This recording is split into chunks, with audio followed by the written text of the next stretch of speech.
একটা গল্প বলি। আমাদের এক মামা ছিলেন, নায়েব মামা, নায়েব সাহেব আলী। মুক্তিযোদ্ধা ছিলেন, পেশায় নায়েব ছিলেন, এক সময় বিরাট যাত্রা অভিনেতা ছিলেন।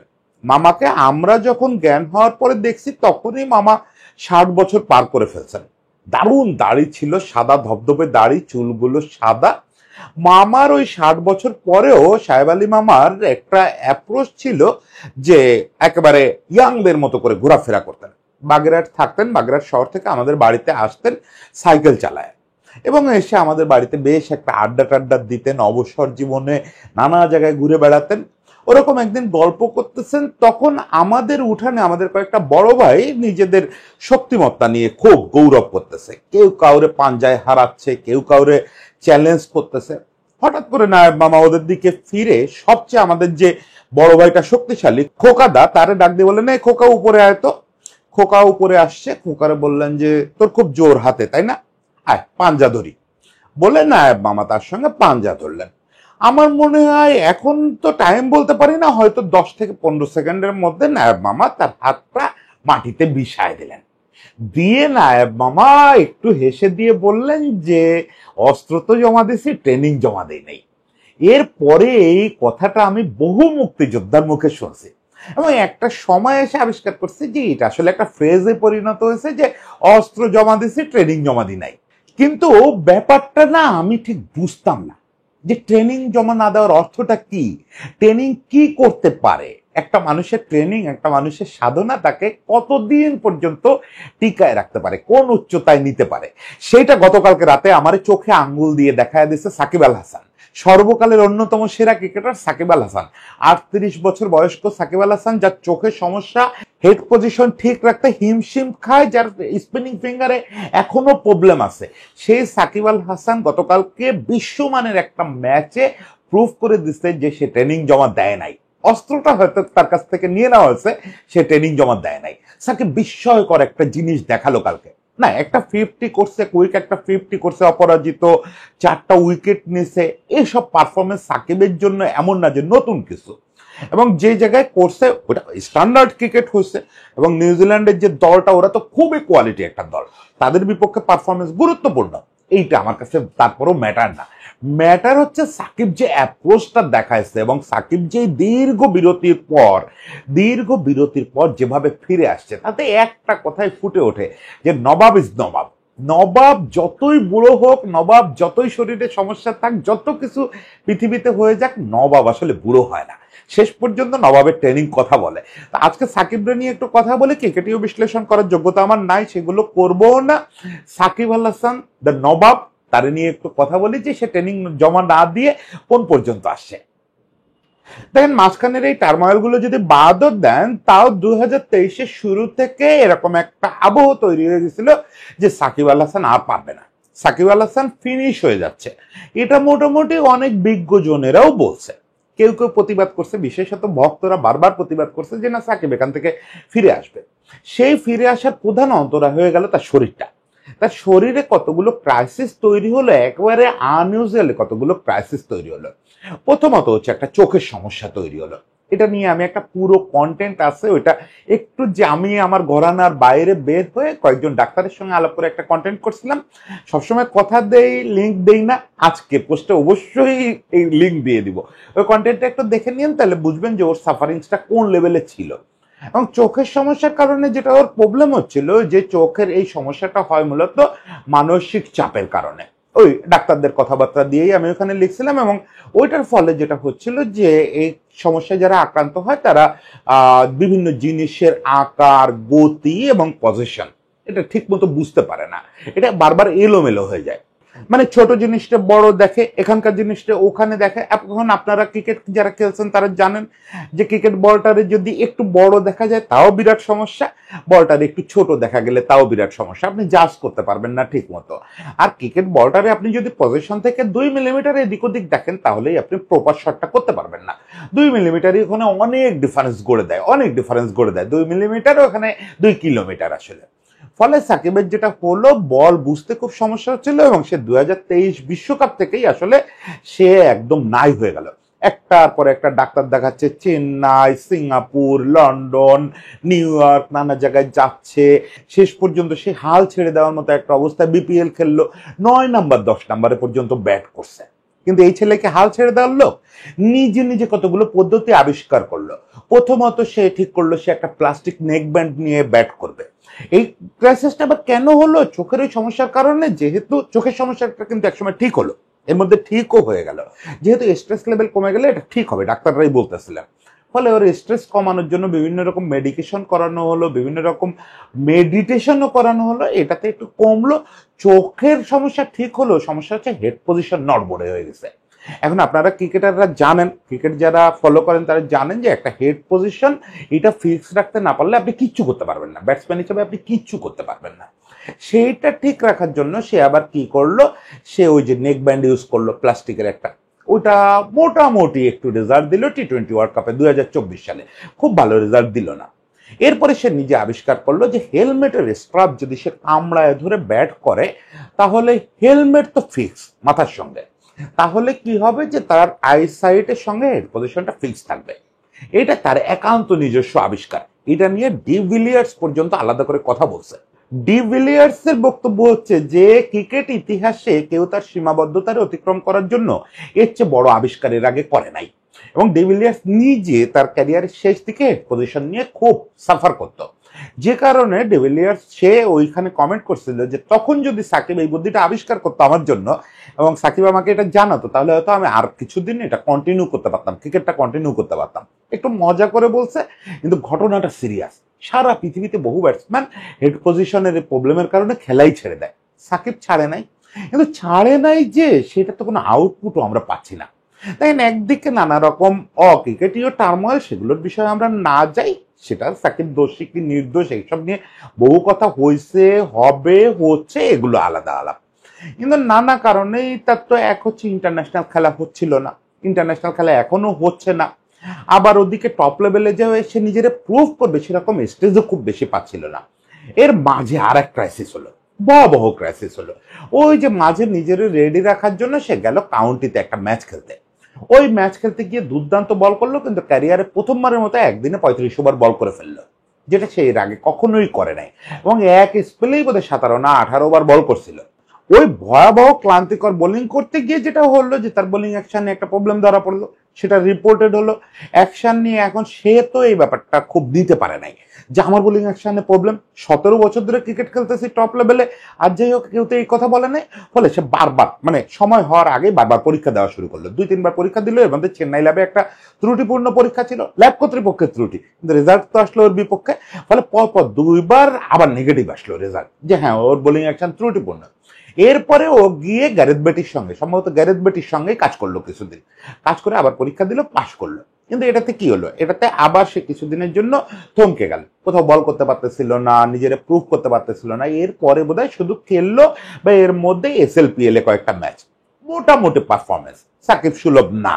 তার মানে আপনি যদি 2023 ওয়ার্ল্ড কাপ থেকে হিসাব করা শুরু করেন আজকে 2025 সালের এই মাঝামাঝি সময়, এর মধ্যে সাকিবের সময়টা গেছে আসলে তার ওই বিরল চোখের সমস্যা, হেড পজিশনের প্রবলেম, ওই বাইরে পলিটিক্যাল টার্মোয়েল, অমুক তমুক এগুলো আছে, সঙ্গে বোলিং অ্যাকশনের সমস্যা।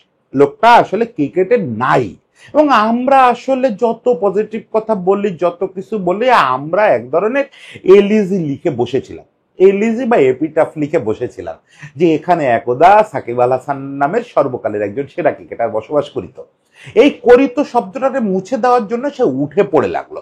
সে খুব ট্রাই করতেছিল যে কোনো একটা স্ট্যান্ডার্ড দলের হয়ে খেলবো, একটু পারফর্ম করবো, একটু নিজেরে ফিরে পাবো। সেই সুযোগটা সে পেলো হচ্ছে PSL এ খেললো 2টো ম্যাচ। এই 2টো ম্যাচ খেলার জন্য দেখেন, ও যখন PSL এ 2টো ম্যাচ খেললো ও জানে না যে কোথাও পৃথিবীর কোথাও ওরে আর কোনোদিন কোনো ম্যাচ খেলতে কেউ ডাকবে কিনা। বাংলাদেশে না ডাকার সম্ভাবনাই বেশি। ইন্টারন্যাশনালি ও রেপুটেশন ততদিনে যা দাঁড়াইছে, প্রথমবারের মতো IPL এ কেউ ওরে ডাকে নাই, PSL এ কেউ ডাকে নাই। এরকম অবস্থায় আরব আমিরাতের আজমান শহরে, যেখানে কিনা উত্তাপে মানুষ দাঁড়াইতে পারে না, সেই আজমানে গিয়ে ভয়াবহ উত্তাপের মধ্যে সে একা একা বসে নেট করতেছে। একা একা নেট করতেছে, নেটে বল করতেছে, ব্যাট করতেছে। যেহেতু আরব আমিরাতেই আছে, এর মধ্যে যে ভারত পাকিস্তান যুদ্ধ শুরু হলো, ফলে কিছু খেলোয়াড় পিএসএল ছেড়ে চলে গেল। বিকল্প হিসাবে একবারে রিপ্লেসমেন্ট হিসাবে হাতের কাছে আছে বলে ওরা সাকিবরে নিল। এটা সাকিব ইগোতে নেয় নাই, সাকিব ইগোতে নেয় না। সেখানে সাকিব পরিষ্কার বুঝাই দিচ্ছে যে সে ইগো দেখাতে চায় না কারোর সঙ্গে, তার এখন পারফর্ম করা দরকার। কিন্তু দুর্ভাগ্যজনক ভাবে সেখানেও পারফর্ম করতে পারলো না, পিএসএলও পারফর্ম করতে পারলো না, দুটো ম্যাচে শূন্য করলো। ঘটনাটা দাঁড়ালো এরকম যে এর আগে সর্বশেষ যে সে ইন্টারন্যাশনাল টি-20 খেলছিল সেখানেও সে শূন্য করছিল, মানে টানা 3টা ম্যাচ, স্বীকৃত ম্যাচ, তার রান হচ্ছে শূন্য। এরপরে বলে কিছু করতে পারতেছে না। এরপরেও আপনি আশা করেন? আমি আশা করি না, আপনি আশা করেন না হয়তো। হ্যাঁ, এই দেশের কোটি কোটি পাগলা ভক্ত আছে, তারা তো এইসব হিসাব নিকাশের দাঁত ধরে না, তারা আজ থেকে 50 বছর পরেও আশা করে যাবে। কিন্তু সাইন্টিফিক ভাবে কয়জন আর আশা করতেছিল? বেশিরভাগ লোকে তো সাকিবের শেষ দেখে ফেলছিল যে সাকিব আর ক্রিকেটার, সাকিব শেষ, ক্রিকেটারের অধ্যায় শেষ, এখন যদি অন্য কোনো অধ্যায় আবার শুরু হয় সেই অধ্যায়ের গল্প লিখবো, এই অধ্যায় শেষ।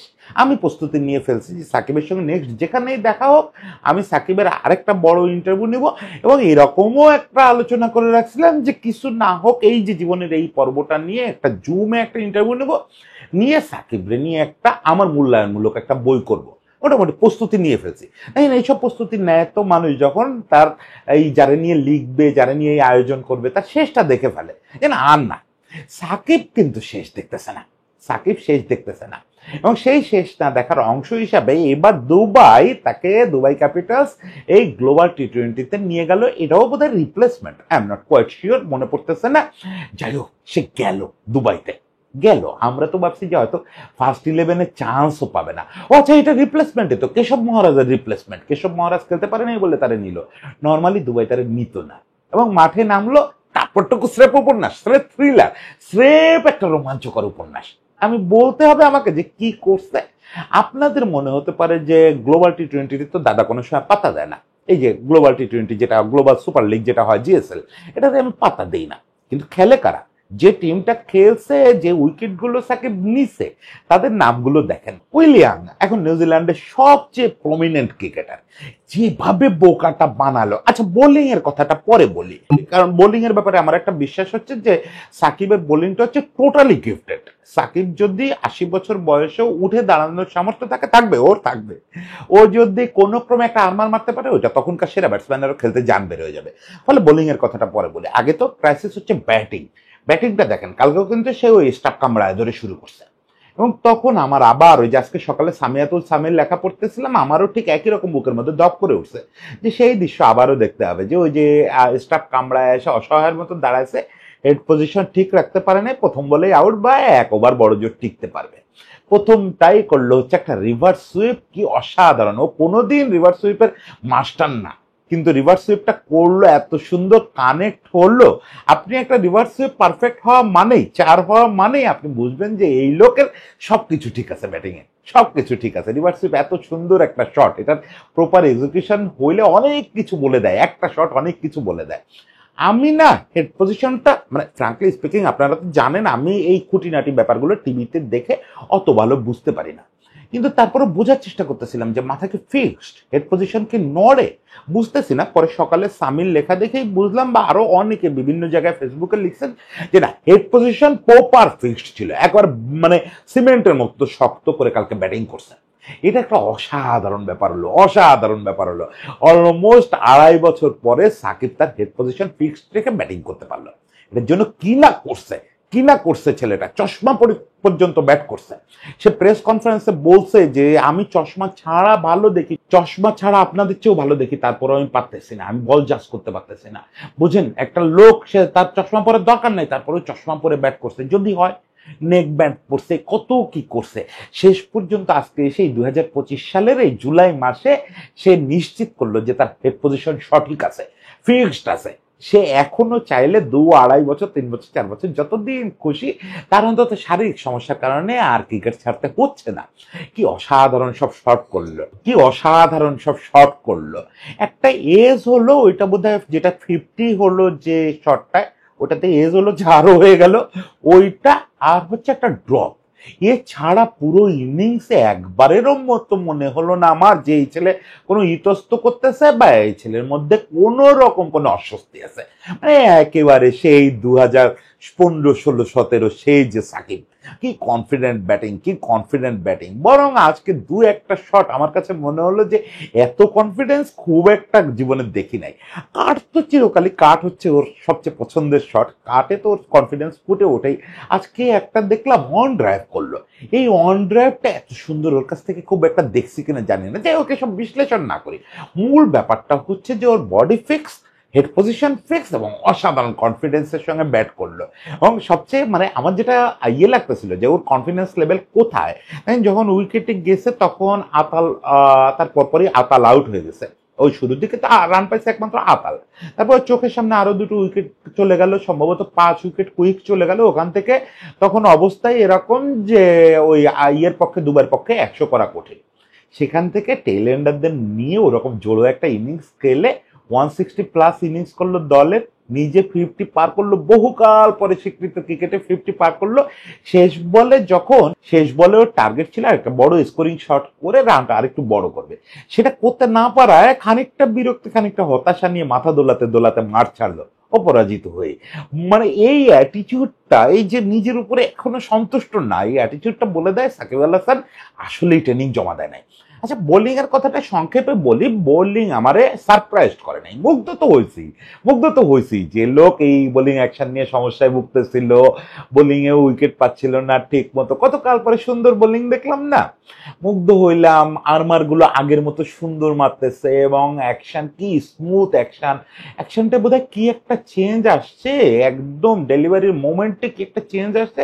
একটু যারা এই টেকনিক নিয়ে গোটাগুটি করেন, অ্যাকশন নিয়ে গোটাগুটি করেন, একটু জানেন তো, আমার কাছে একটু সামান্য চেঞ্জ মনে হলো অ্যাকশনটা, মানে মোর স্ট্রেটার এবং মানে একটু সিলিং, হ্যাঁ সিলিং শব্দটাই বলা ভালো, একটু সিলিং মনে হলো, একটু দূর থেকে বল করতেছে মনে হলো। এটা সত্যি কি না আপনারা একটু জানায় না, I am not quite sure, এগুলো আমার পক্ষে বলা কঠিন, আমি এত ভালো ধরতে পারি না। যাই হোক, আর্মার গুলো যখন মারছে, যে কয়টা উইকেট পেলো বেশিরভাগ, একটা বোধহয় দুর্দান্ত টার্ন করলো, এছাড়া বেশিরভাগ তো আর্মারে সোজা বল, সোজা গেল, একটু ঢুকলো এবং ওর ভিতরে হালকা একটু সুইং করলো, আনবিলিভেবল। এবং পেস জিনিসটা কিন্তু সাকিব এত পেসের ইউজ বেশি করে না, পারে তো দারুণই। সাকিব চাইলে আপনারা শুধু পেস দিয়ে, মানে কোনো কিছু বাদ দিয়ে শুধু সোজা বল করবে, আর্মার করবে, পেস দিয়ে আপনারা পাগল বানায় ফেলতে পারবে, কিন্তু সাধারণত ম্যাচে এত পেস ভেরিয়েশন করে না। কালকে কয়েকটা ডেলিভারিতে আমার মনে হলো যে ও 100 কিলোমিটার বোধহয় পার হয়ে গেছে, স্পিড দেখাচ্ছিল কিনা আমার তো আসলে ওই যে আপনারা বলবেন যে এত না বোঝা নিয়ে আপনি তাহলে কন্টেন্ট করতে বসেন কেন, পেস বোঝেন না, সিলিং অ্যাকশন কিনা বোঝেন না, কিন্তু ভাই ভালোবাসাটা তো আছে, ভালোবাসার কারণে বসি।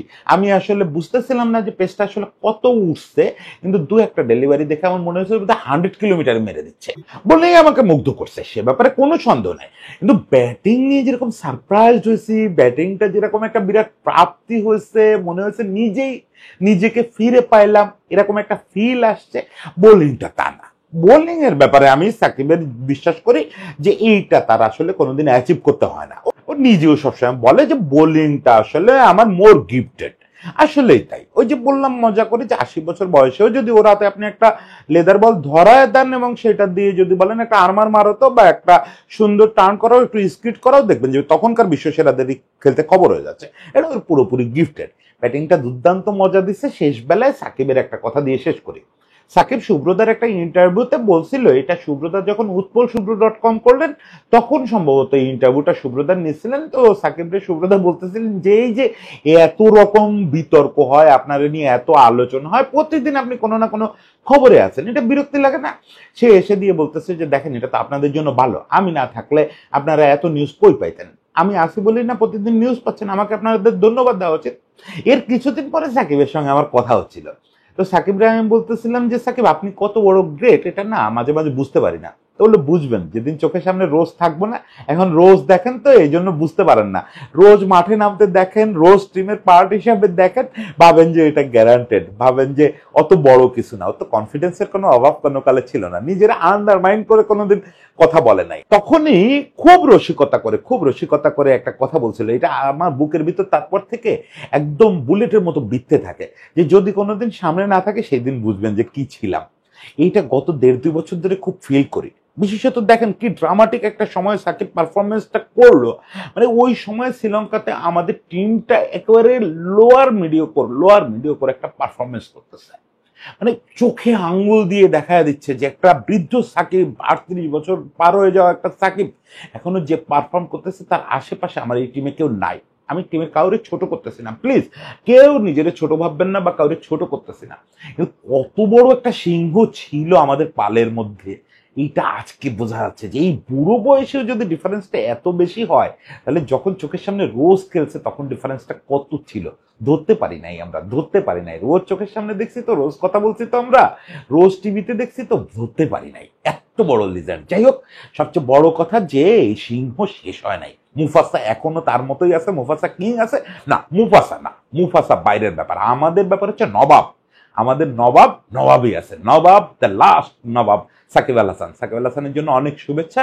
একটা স্বপ্ন দেখি যে কোনো একদিন যদি একবার বাংলাদেশের সাদা জার্সিটা বা লাল সবুজ জার্সিটা পরে এই পারফরমেন্সটা করার আর একবার দেখতে পারতাম, তাহলে জীবনটা মনে হয় ধন্য হয়ে যেত। খুব ভালো লাগতেছে, ওদিকে মেসি পারফর্ম করতেছে, এদিকে সাকিব পারফর্ম করতেছে, আমার ওল্ড গার্ডরা সবাই ফিরে আসছে। এই অসাধারণ সময়ে সবাইকে শুভেচ্ছা, সবাইকে ভালোবাসা, সবাই ভালো থাকবেন।